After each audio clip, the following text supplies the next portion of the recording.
بسم اللہ الرحمن الرحیم۔ السلام علیکم۔ میں بہت خوش تھی، یقیناً میری برسوں کی دعائیں رنگ لائی تھیں۔ اس رب نے میری سن لی تھی۔ میرے بڑے بیٹے کو ایک بہت اچھی جگہ نوکری مل گئی تھی اور گھر میں خوشحالی آ گئی تھی۔ ساری پریشانیاں اور فکریں دور ہو گئی تھیں۔ بیٹے کو نوکری ملنے کی خوشی میں نے سب رشتہ داروں کی دعوت رکھی تھی اور آس پڑوس سے بھی کچھ لوگوں کو مدعو کیا تھا۔ دعوت کا اہتمام کافی اچھے سے کیا گیا، سب بہت خوش تھے۔ ہمارے پڑوس میں ایک کانی عورت رہتی تھی، اس کی ایک بیٹی بھی تھی۔ وہ دونوں ماں بیٹی کرائے کے گھر میں رہتی تھیں۔ دونوں ہی بہت ملنسار اور خوش اخلاق تھیں۔ ان کے گھر میں کوئی اور کمانے والا نہیں تھا۔ بیچاری دونوں ماں بیٹی بہت مشکل سے اپنی گزر بسر کیا کرتی تھیں۔ اس کانی عورت کی بیٹی بہت سمجھدار، سلجھی ہوئی اور نہایت سلیقہ مند تھی، اور خوبصورتی تو اسے رب کی طرف سے وافر مقدار میں ملی تھی۔ مجھے ان دونوں ماں بیٹی سے بہت ہمدردی رہتی تھی۔ اس کی بیٹی میری بیٹی سے اکثر گھر پر ملنے آ جایا کرتی تھی۔ جب میں اس کی بیٹی کو دیکھتی تو میرے دل میں بڑا ارمان آتا کہ میں اسے اپنی بہو بنا لوں۔ میں اپنے بڑے بیٹے کے لیے ایسی ہی لڑکی کی تلاش میں تھی۔ اس دعوت میں ان دونوں ماں بیٹی کو بھی دعوت نامہ بھیجا، لیکن دعوت پر صرف اس کی بیٹی ہی آئی۔ مجھے اس کی ماں یعنی اس کانی عورت کا نہ آنا ناگوار گزرا، لیکن جب اس نے بتایا کہ ماں 3 دن سے سخت بخار میں مبتلا ہے اور بیماری کی وجہ سے شمولیت نہیں کر سکی تو مجھے اطمینان ہو گیا۔ دعوت میں میری خالہ بھی شامل تھی۔ جب انہوں نے اس کانی عورت کی بیٹی کو دیکھا تو مجھے جٹ سے اپنے ایک مخلصانہ مشورے سے نوازا کہ تمہیں اس لڑکی سے زیادہ کوئی اور اچھی لڑکی اپنے بیٹے کے لیے نہیں مل سکتی۔ یہ سنتے ہی میں دل کی بات زبان پہ لائے بغیر نہ رہ سکی اور ان سے اس کانی عورت کی بیٹی کے لیے اپنی پسندیدگی کا اظہار کر دیا۔ خالہ نے جلد از جلد مجھے اس سوچ کو عملی جامہ پہنانے کا مشورہ دیا۔ اس پرخلوص مشورے پر میں نے غور کرنا شروع کر دیا اور سوچا کہ اگلی ہی صبح اس کانی عورت سے مل کر رشتے کی بات کروں گی۔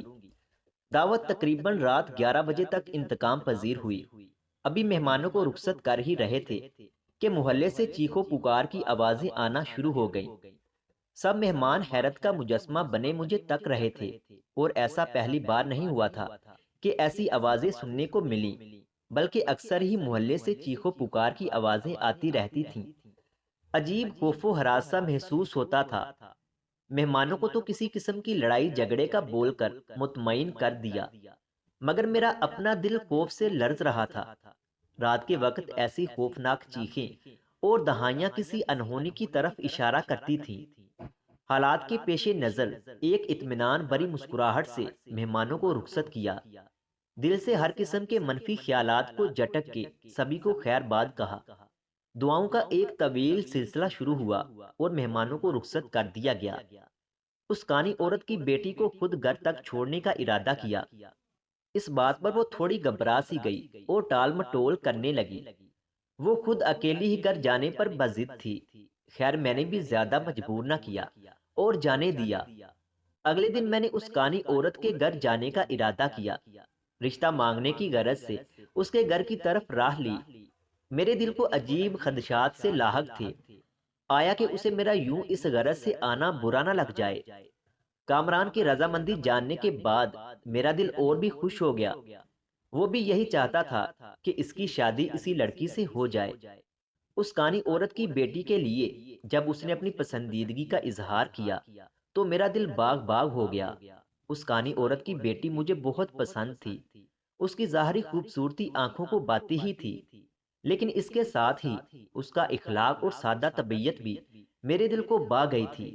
ان کے گھر کی دہلیز پر پہنچتے ہی مجھے ایک عجیب سا احساس ہوا، کچھ عجیب سا لگا، عجیب و غریب سی بو اور دھواں سا محسوس ہوا۔ میں نے اس گھر سے کچھ انجان عورتوں کو نکلتے دیکھا۔ وہ عورتیں مجھے چہرے سے کچھ پریشان سی لگیں۔ ان کے ساتھ ایک نوجوان لڑکی بھی تھی جس نے اپنا آپ ایک سیاہ چادر سے ڈھانپ رکھا تھا۔ دبلی پتلی کمزور سی لڑکی، مانو جیسے کہ کسی قسم کے ڈر نے اس کے دل میں پنجے گاڑ رکھے ہوں، بہت ڈری اور سہمی ہوئی تھی۔ ان عورتوں سے میں نے ان کی بیٹی کی اس حالت سے متعلق دریافت کیا تو ان عورتوں نے مجھے کوئی مناسب جواب نہیں دیا۔ میں نے پھر سے سوال کیا۔ اب کی بار اس لڑکی کی ماں نے مجھے سخت قسم کے لہجے میں جواب دیا کہ تمہارا کیا لینا دینا ہے میری بیٹی سے؟ اس کے متعلق چھان بین کیوں کر رہی ہو؟ اس کے اس جواب پر میں حیران رہ گئی۔ میں تو محض انسانیت کے ناطے پوچھنے لگ گئی تھی۔ خیر میں نے معذرت کرنا ہی مناسب سمجھا اور مزید کوئی سوال نہ کیا، لیکن میں دل ہی دل میں پریشان ہو گئی۔ آخر وہ عورتیں کون تھیں اور اس کانی عورت کے گھر سے اس حال میں کیوں نکل کر جا رہی تھیں، اور اس لڑکی کے ڈر کی وجہ کیا تھی، اور ان عورتوں کا اس کانی عورت کے گھر سے کیا تعلق تھا؟ میں اس گھر سے رشتہ جوڑنے کی غرض سے ہی اس طرف آئی تھی، لیکن ایسا منظر مجھے سوچوں کے سمندر میں غرق کر گیا تھا۔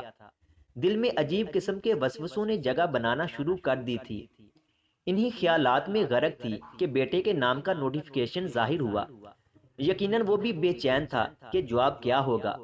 اپنے بیٹے کی خوشی کی غرض نے مجھے قدم بڑھانے کا حوصلہ عنایت کیا۔ اب میں قدم بڑھاتی اندر کی جانب گئی۔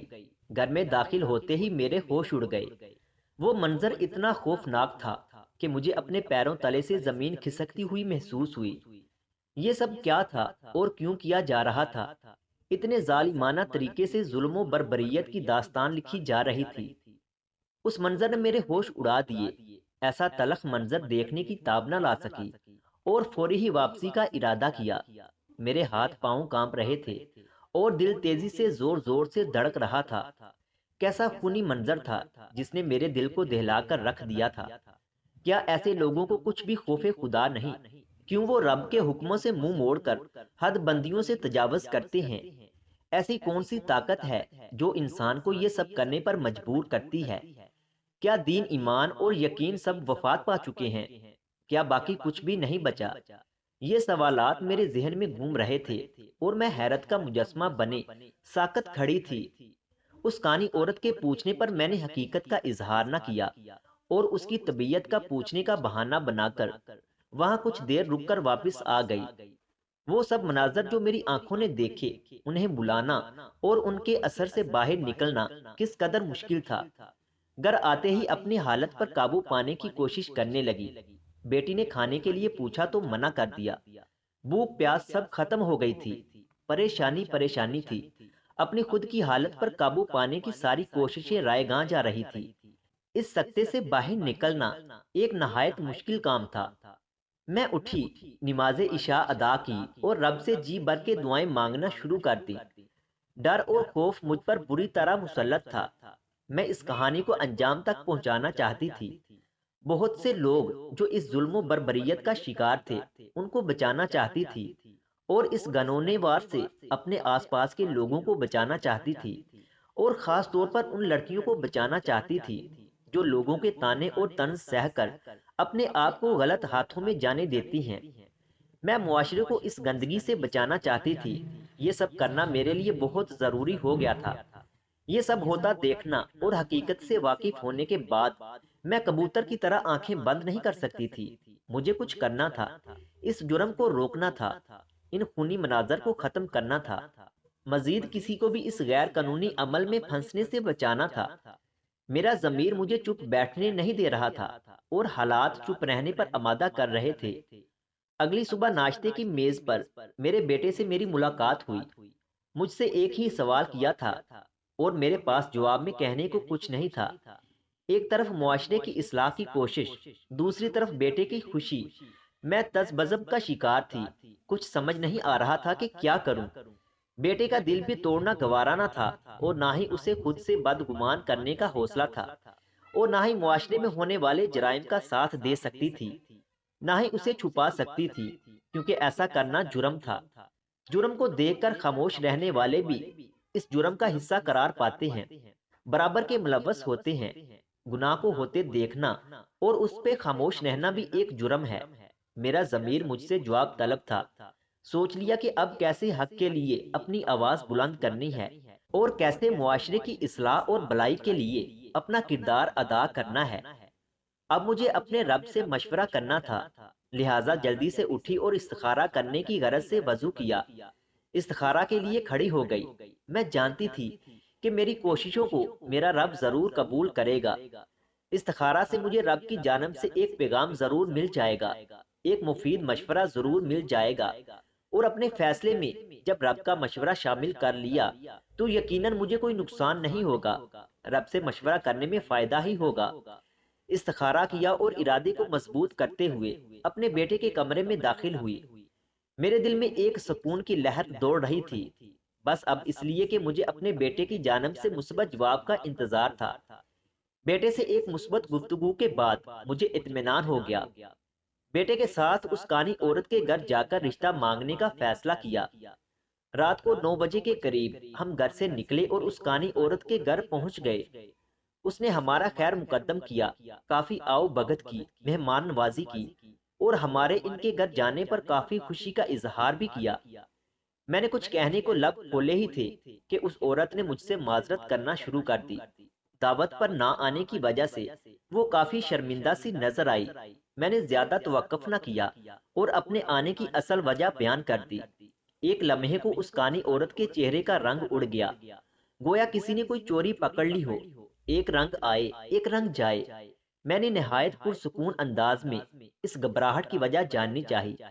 میرے پوچھنے پر کہنے لگی کہ ہم غریب لوگ ہیں اور آپ کے معیار پر پورا نہیں اتر سکیں گے، اور میرے پاس اپنی بیٹی کو دینے کے لیے کچھ نہیں۔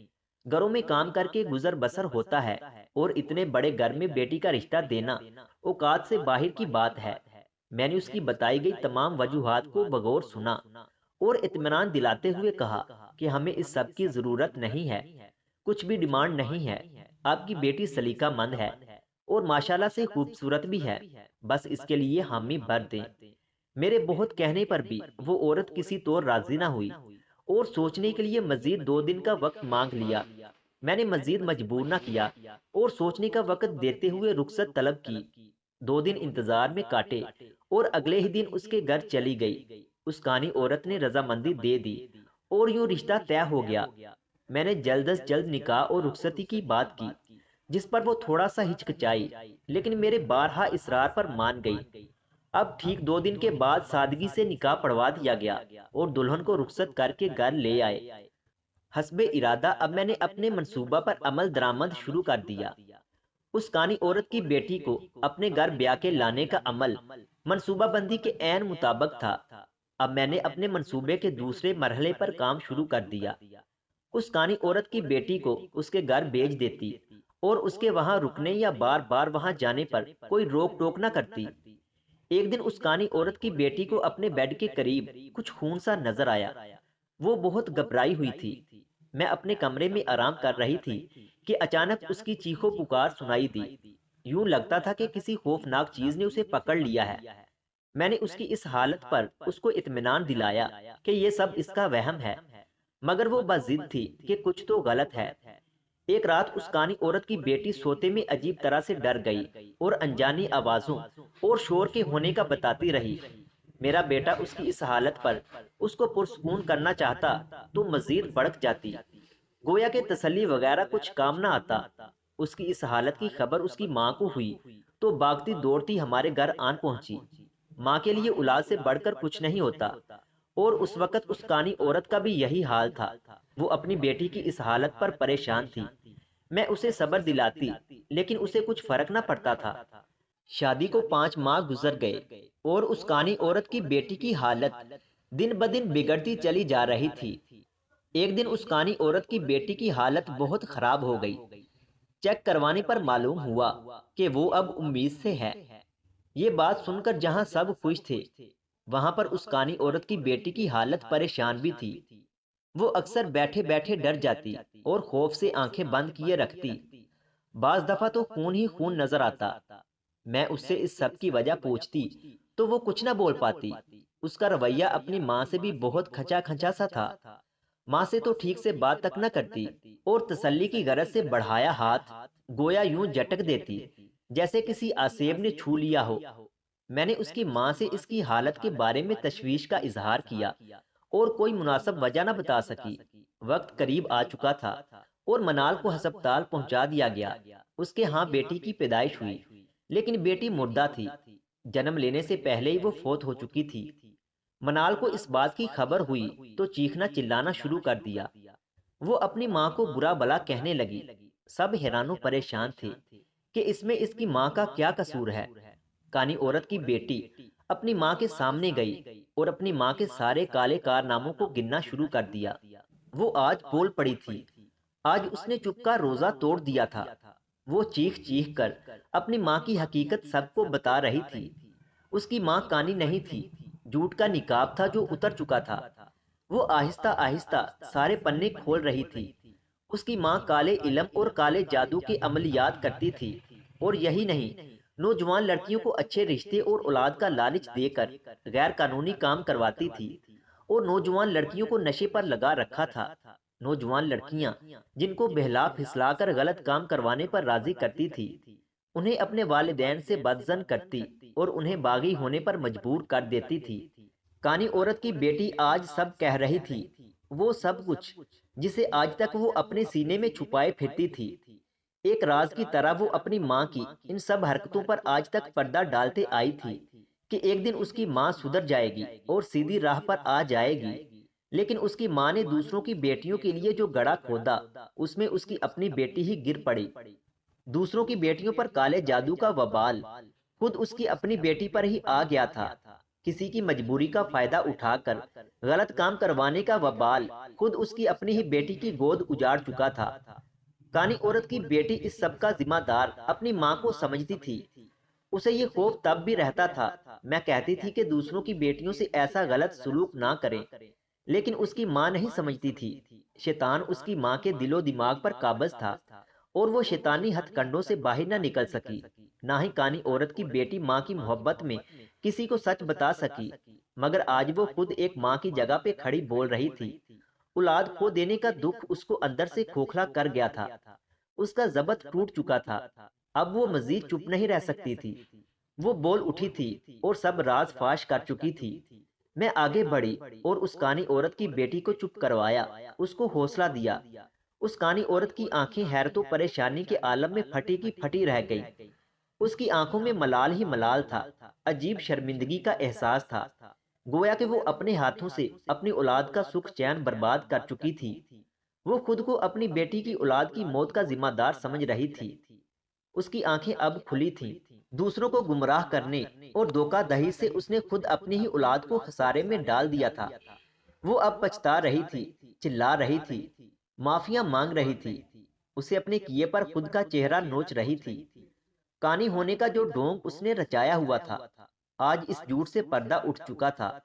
کس طرح سے وہ لوگوں کو بیوقوف بنا کر ان سے ہمدردیاں سمیٹتی پھرتی تھی، کس طرح وہ کسی بے قصور کی جان اس دنیا میں آنے سے پہلے ہی لے لیتی تھی، فقط چند روپوں کی خاطر، چند نفسیاتی خواہشات کی خاطر۔ کس طرح وہ نوجوان لڑکیاں جنہوں نے اپنے ماں باپ کا سہارا بننا تھا، ان کو باغی کر دیا کرتی تھی، ڈرگز کا استعمال کر کے، کالے جادو کا استعمال کر کے کس طرح سے لوگوں کی زندگیوں سے کھیل جاتی تھی۔ اب پچھتاوا تھا، اور بس پچھتاوا۔ منال چکر کھا کر گر چکی تھی، پولیس کیس تھا۔ اس کانی عورت نے اپنے کالے کارناموں کا بیان وہی کھڑے کھڑے دے دیا اور خود کو کڑی سزا کے لیے پیش کر دیا۔ اس کے دماغ سے شیطانی جالے اتر چکے تھے۔ اس کانی عورت کی بیٹی کو گھر لایا گیا۔ کانی عورت کی بیٹی سب گھر والوں سے شرمندہ سی لگی، اور اپنی ماں کے ان کارناموں کی خبر دیتے اشک بار تھی۔ مجھ سے اس کانی عورت کی بیٹی کی یہ حالت نہ دیکھی گئی۔ میں نے بھی اب اسے حقیقت بتا دینے کا سوچ لیا۔ اب مزید ایک معصوم کو تکلیف میں نہیں دیکھ سکتی تھی۔ میں نے اسے کہا، میری پیاری بیٹی، تمہاری بیٹی زندہ ہے، ٹھیک ٹھاک اور صحت مند ہے۔ کانی عورت کی بیٹی غور سے سن رہی تھی۔ میں نے مزید بولنا چاہا۔ کانی عورت کی بیٹی حیرت سے مجھے تک رہی تھی۔ ہاں، تمہاری بیٹی زندہ ہے۔ اب میں نے ساری حقیقتوں سے پردہ اٹھانا چاہا۔ جب پہلی بار میں تمہارے گھر گئی اور طبیعت کی خرابی کا پوچھنے کا کہہ کر واپس ہو لی، اسی دن ہی مجھے تمہاری ماں کی ان سب سرگرمیوں کا علم ہو چکا تھا۔ مجھے تب کچھ سمجھ نہیں آیا کہ کیا کروں۔ میں باقی لڑکیوں اور معصوم لوگوں کو اس گندگی سے بچانا چاہتی تھی، لیکن مجھے اس کے لیے کوئی مضبوط اور پختہ شواہد درکار تھی۔ میں چاہتی تھی کہ تمہاری ماں خود ہی اپنی تمام غلط اور غیر قانونی سرگرمیوں کا اعتراف خود کر لے، مگر کوئی راستہ نظر نہ آیا۔ مجھے تم شروع دن سے ہی نیک روح معلوم ہوئی، مجھے اپنے بیٹے کے لیے بہت پسند بھی تھی۔ لیکن یہ سب جاننے کے بعد میں پریشان ہو گئی۔ میں انکار بھی نہیں کر سکی کیونکہ میرے بیٹے کی خوشی تم تھی اور میری پسند بھی، اور میں تمہیں بھی گندے جوہر سے نکالنا چاہتی تھی۔ تم بہت معصوم ہو، تمہارے ساتھ جو عجیب و غریب واقعات ہوئے وہ صرف میرے منصوبے کا حصہ تھے اور کچھ بھی نہیں۔ تمہاری اولاد زندہ ہے، اسے کچھ نہیں ہوا، یہ بس ایک آخری مرحلہ تھا اس راز کو فاش کرنے کا۔ تم میری بیٹی کی طرح ہو اور مجھے بہت عزیز ہو۔ تمہاری معصومیت تمہیں اس بات کی قطعاً اجازت نہ دیتی کہ تم اپنی ماں کے خلاف کوئی بیان دو، اس لیے میں تم سے بالواسطہ یہ سب نہ کہہ سکی۔ ماں کی محبت تم پر اس راہ میں غالب تھی۔ میں تمہاری اس کمزوری کو جان گئی تھی اور یہ بھی جان گئی تھی کہ تم اس سب سرگرمیوں سے خود بھی بیزار ہو، لیکن ماں کی محبت میں مجبور ہو، جو کچھ بھی کہتی نہیں تھی۔ اس لیے مجھے یہ سب کرنا پڑا، وگرنہ مجھے تم سے کوئی ذاتی دشمنی نہ تھی اور نہ ہو سکتی ہے۔ تم اپنی اس ماں کو معاف کر دینا۔ وہ آوازیں، وہ سب صرف تمہارے اندر کے ضمیر کو جگانے کی غرض سے تھا تاکہ تم حق بات کہہ دو۔ ہمارے معاشرے کا المیہ ہے کہ ہم ایمان کے درجوں میں آگے بڑھنا نہیں چاہتے۔ جب بھی کوئی ایمان کے درجوں کو دیکھے تو ہمیشہ آخری اور کمزور ترین درجے پر ہی کیوں اتفاق کر کے بیٹھ جاتا ہے؟ کیوں ہم ایمان کے درجوں میں سبقت کے لیے تگ و دو نہیں کرتے اور معاشرے میں ہونے والے ان تمام جرائم کے خلاف آواز کیوں نہیں اٹھاتے؟ کیوں ہم العصر کے اس سبق کو بھول جاتے ہیں کہ اپنی ہی اصلاح نہیں کرنی بلکہ اپنی اصلاح کے بعد دوسروں کی بھی اصلاح کا کام کرنا ہے؟ اور کامیابی تو بس انہی کے لیے ہے جو خود کو خساروں سے بچاتے ہیں۔ کامیاب تو وہی ٹھہرتے ہیں جو ایمان لا کر عمل صالحہ کرتے ہیں، پھر نیکی اور حق کی دعوت دیتے ہیں، اور پھر ایک دوسرے کو اس راہ میں آنے والی رکاوٹوں پر ایک دوسرے کو صبر کی تلقین کرتے ہیں۔ میری بیٹی، مجھے معاف کر دینا اور صبر رکھنا۔ حق کی راہ میں اگر والدین بھی شرک کا کہیں اور غلط راہ پر ڈالیں۔ مزید اس طرح کی ویڈیوز دیکھنے کے لیے ہمارے یوٹیوب چینل علمی روم کو سبسکرائب کریں۔